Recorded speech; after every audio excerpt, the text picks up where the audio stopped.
আজকে আমার প্রতিবেশী আমাকে সকালবেলা ২ টো ভুট্টা আর ২ টো ফল দিয়ে গেছে। ওদের অ্যালটমেন্ট হয়েছে। তো এই ভুট্টাগুলো কিন্তু সহজেই সুপার স্টোরে কিনতে পাওয়া যায়। তো আজকে এগুলোকে আমি একটু সিদ্ধ দিয়ে তারপরে এয়ার ফ্রায়ারে একটু ফ্রাই করে খাবো। আর দিয়ে গেছে আমাকে ২ টো ফল।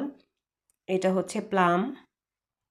আর এই প্লামটার ভিতরটা কিন্তু একদম গোলাপ জামুনের মতো। এই প্লামটা আমি খুব পছন্দ করি। আর তো দিয়ে গেছে আরেকটা পিচ।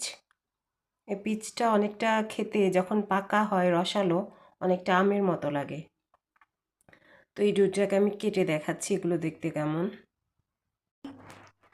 প্লামটা কেটেছি, এই প্লামটা একদম গোলাপ জামের মতো।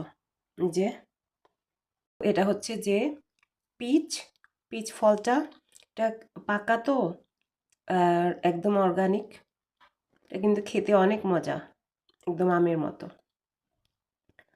তো এই তো হচ্ছে আমার গোলাপ জামুন প্লাম যেটা, আর এটা হচ্ছে আমার পিচ।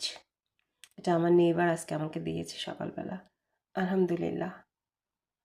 খেতে অনেক মজা, আলহামদুলিল্লাহ। একদম গোলাপ জামের মতো।